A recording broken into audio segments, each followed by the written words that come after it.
What's going on, YouTube? I'm Andrew Crawford, the HC Legend, yeah, boy! The GOAT, not the GOAT, but I look like a GOAT. Close enough, am I right?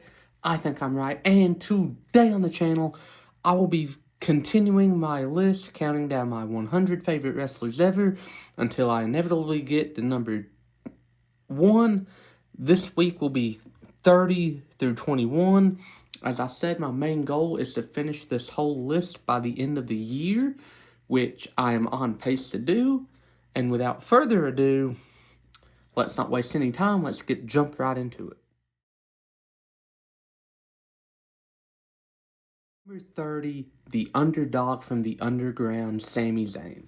Sami Zayn started his WWE specifically career in 2013, where he would go on to have a pretty successful NXT run, winning the NXT Championship, feuding with his longtime best friend Kevin Owens. They would go on to have a bunch of matches, and the peak of their storylines that they would share would come this year in 2023 with the Bloodline Saga, which would culminate in Sami and Kevin not only headlining Night 1 of WrestleMania 39 from LA in SoFi Stadium, but them winning the WWE Tag Team Championships together, from the longest reigning Tag Team Champions to ever reign amongst WWE's Tag Team division, the Usos.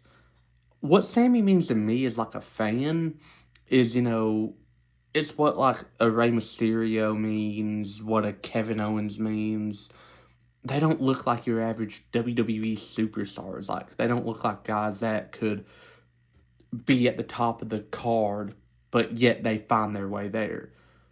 And this is basically the list of entries full of those guys, with the exception of 2. So let me show some love to Sami Zayn.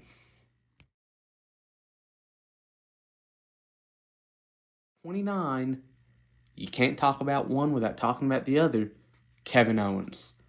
Kevin Owens is, as I said, Sami Zayn's best friend, longtime partner, but Kevin Owens has had, honestly, the better singles career. He is a Grand Slam champion after only 8 years on the main roster, winning the Intercontinental Championship from Dean Ambrose, the United States title. I think he won that from AJ Styles. Yeah, he did.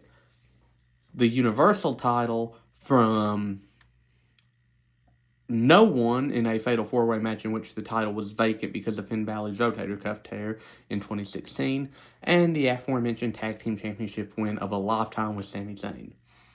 And as I said, as far as being a fan and why I love Kevin Owens so much, same for Sami, same for Daniel Bryan, who I'll talk about later in the video. They don't look like guys that should be at the top of a WWE card. Nonetheless, main eventing half of their Night 1 of their biggest pay-per-view of the year. Like, WrestleMania is the Super Bowl of pro wrestling, and you got guys that look like they... Well, honestly, I love Kevin Owens. He's one of my favorite wrestlers. He looks like he should be on a couch eating a Twinkie somewhere. He's not a skinny man. He's pretty fat. He a heavy-set boy like me. But here he is. He main evented against the Usos. And, again, Kevin Owens is so important to me as a fan. And, ever since I've been following him, I've loved him. So, how am I not going to put him in my top 30? Number 28. Yes, it's Daniel frickin' Bryan, the leader of the Yes Movement, and honestly one of the biggest success stories to ever come from the Indies for WWE's main roster. The only indie stars you could argue that have more success is AJ Styles, maybe. But Bryan, I think, edges AJ in success. Not in terms of my favorites, as you'll hear me talk about AJ Styles in my next video. Fun fact, spoiler alert also. Daniel Bryan, again, he don't look like he should ever be at the top of a WrestleMania card, But at WrestleMania 30, the plans were Batista Orton. Daniel Bryan made a whole company change their mind because that's how behind him the fans were. The fans didn't want to see Batista versus Orton for the 8 billionth time, it felt like. Even though it was only going to be like the third time, but who am I to judge? They wanted Daniel Bryan to have that moment. And if you put that triple threat match that he had with Batista and Orton side by side with Chris Benoit's at WrestleMania 20 with Triple H and Shawn Michaels, there are striking similarities. And it makes you realize that Daniel Bryan, like Chris Benoit, wasn't designed to be that guy. But he became that guy thanks to the fans. So you know what, fans? Give yourself a little... Yeah, you helped Daniel Bryan main event Mania. 27, the Animal Dave Batista. Batista is one of the most powerhouse wrestlers I can think of. This man was out here finding a way to lift Batista, Umaga, and just a lot of the bigger boys. But also, he had a fair share of athleticism for his size. Like, this man was like 300 pounds out here being able to do like these flying like clotheslines that looked pretty athletic. Were they? Yeah, I'll leave that up for y'all to decide. But also, Batista's in my era. The Ruthless Aggression era is my era growing up. You know, Cena, Triple H, Orton, Edge, Taker, Jeff Hardy, Rey Mysterio, MVP, Umaga, and Batista are all main guys in my era. Chris Jericho, Shawn Michaels. You know, and I feel like as a Ruthless Aggression era fan, one of the few people that you'll hear saying the Ruthless Aggression era is better than the Attitude era, which it is, you know, I have to put Batista up here. And so I do. The Animal Batista, ladies and gentlemen.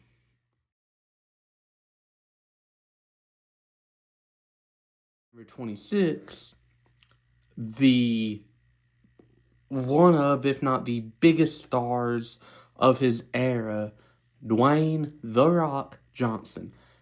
Ladies and gentlemen who are viewing my channel that are of a younger age, I forgive you for your transgressions against the professional wrestling fan community for thinking that The Rock is only an actor.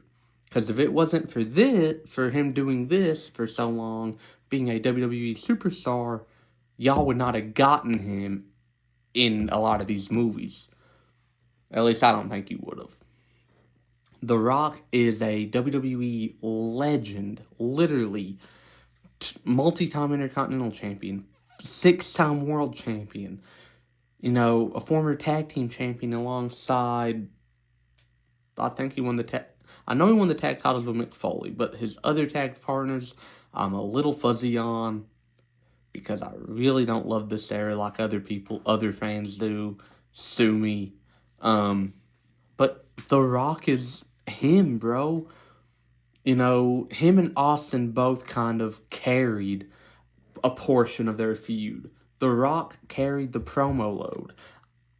I say it, yes. The Rock is a million times better than Stone Cold on the mic, because The Rock could throw out his zingers and roast you, and he could hit you with his catchphrases. Stone Cold, more or less the catchphrases, and, you know, I'm gonna kick you, just outright, I'm gonna kick your butt, you know. And I know that's nitpicky, but technically, whooping someone's butt was in Stone Cold's catchphrase repertoire. You know, the open up a can of whooping. But anyways, Rock is up here simply because I genuinely don't think that you can be a wrestling fan and not show some sort of love to The Rock. 25, the man of many masks, Mick Foley. Mick Foley is Mankind, he's Dude Love, he's Cactus Jack, but at the end of the day, he's more simply Mrs. Foley's baby boy, the kid from Long Island that grew up And again, don't look like your average WWE star. He's not 6'6", he's not ripped. But he got there because of his heart and what he was willing to put his body through. King of the Ring, 1998.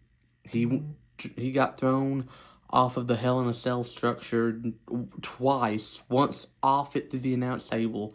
Once through the top of the cell into the ring. At one point in that match, fun fact, pronounced dead. He wrestled a hardcore match with Edge where he went through a flaming table. Lost an ear in Japan against Vader. Literally, if you don't have love for Mick Foley, you don't appreciate the realism that wrestling can show, because you don't appreciate the sacrifice that these dudes make. Mick Foley is the ultimate sacrifice when it comes to pro wrestling. He makes so many, you know, and he can't even walk properly because of everything he's put himself through. Like, someone once said that they think the limp is a gimmick. No, it's not. It's because Mick has broken so many bones, tore so many ligaments, because all he wanted to do with his life was be in the WWE. And guess what? He did that, and he won the biggest prize in that company, not once, not twice, but 3 times. Mick Foley, ladies and gentlemen. 24, Dolph Ziggler. Dolph Ziggler got his WWE star as a caddy for Chavo Guerrero when Chavo had that golfer gimmick. Then became a member of the Spirit Squad under the name Mickey, which is funny because his real Nicky, his real name is actually Nick, so it's actually kind of funny. But it was under the name Dolph Ziggler where he would find the most success, winning multiple U.S. titles, Intercontinental titles, 3 world titles, specifically 3, I know that much. Tag Team Gold. Dolph did everything in that company. Money in the Bank, an Iron Man Rumble performance. He's pulled double duty on numerous occasions. Had one of the better feuds of the tail end of Edge's first WWE tenure with their feud in 2011. I absolutely love that feud. That's just me. Dolph is genuinely one of those talents that I don't like to blame WWE because I'm loyal to that company till the day I die. But if they hadn't messed him up, Dolph was going to be what Seth Rollins is, and that is my generation's Shawn Michaels. Not that my generation had Shawn Michaels, but like my generation's young Shawn Michaels, like the up until like 94 Shawn Michaels, when he was out here putting on absolute barn burners with anyone. That Shawn Michaels. Not that Shawn didn't do that at the tail end of his career, but, you know, the ladder match Shawn Michaels, the Iron Man match Shawn Michaels. That's what we could have had with Dolph Ziggler. We didn't. You can partially blame WWE for that. You can also blame Dolph Ziggler's habit of overselling. For 23, one of the last 2 major AEW stars I will be mentioning, Adam Cole, baby. Adam Cole is an indie legend. He's an NXT legend. He never got to the main roster, but if he had, he would have been a main roster legend. Adam Cole is from Panama City Beach, Florida. And he is that guy, you know. He's the guy that, do you want a 5-star like wrestling clinic, or do you want a hardcore match? You want a good blend? Okay, I'll go give you that right now. That is what Adam Cole does. What you need is what he'll give. But also, he'll give 10 times more just to send the fans home happy. Or mad, because when he was a heel in the Undisputed Era, bro, an NXT fan couldn't catch a break the way Adam Cole was keeping that title. But I was fine with that. But Adam Cole finds his way onto this list right above someone that he might be very familiar with.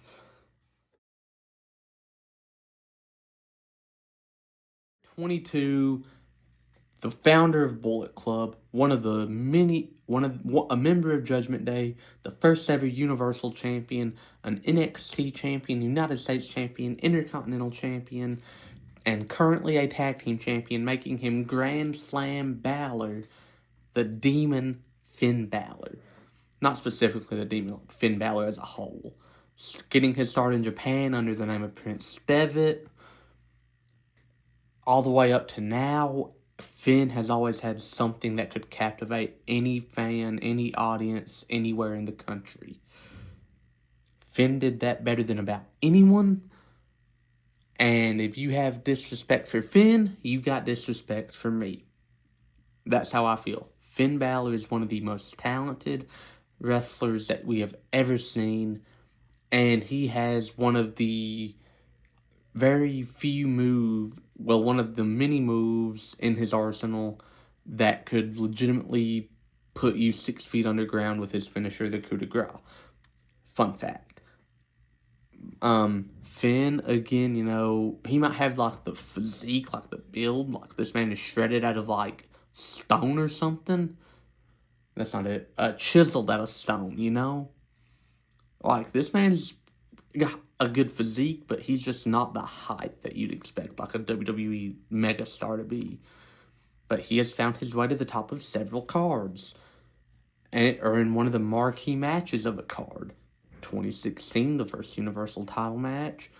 Extreme Rules 2021 against Roman Reigns for the Universal title. Balor's found a way to stay in the mix, and that is because he loves this business, and he has something that makes the fans love him.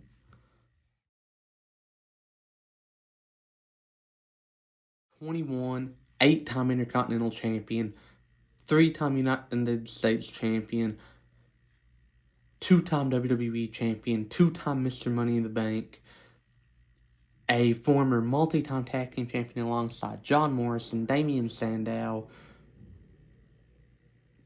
Oh, did I forget all of his Tag Team partners? Big Show. He was partners with the Big Show. I can't forget Show Miz. They had a lit theme song. Anyways, The Miz. I love The Miz, okay? I genuinely think The Miz is one of the most underrated, overhated professional wrestlers to ever set foot in a ring, and if you disagree, it's okay to be wrong, as long as you can admit it one day. Miz is that dude when it comes to being in the company, and, he is one of the most consistent performers in the history of the company, whether it has been a Mania match, whether it's been in the Intercontinental title division, whether it has been blurring the lines in fiction and reality with a shoot work promo, like against Daniel Bryan in 2016. The Miz is an incredibly disrespected wrestler, but disrespected no more because, Miz, I'm here to give you the respect that you deserve because you are truly awesome. And that's the video. Did you like it? Did you love it? Did you hate it? Tell me about it in the comments below. Don't forget to like, share, and subscribe. Stay tuned because next week I will be dropping 20 through 11, and then I will be wrapping up with the top 10 on Christmas Day. Consider that a special Christmas present from me to you. I don't know why you'd spend your Christmas Day watching me talk about professional wrestling way too much, but if you do, thank you. If you watch this video, thank you. If you are a subscriber, if you're not, watch my videos. Please like and share and subscribe, all that jazz. And unlike John Cena, I can see you and I will see you very soon.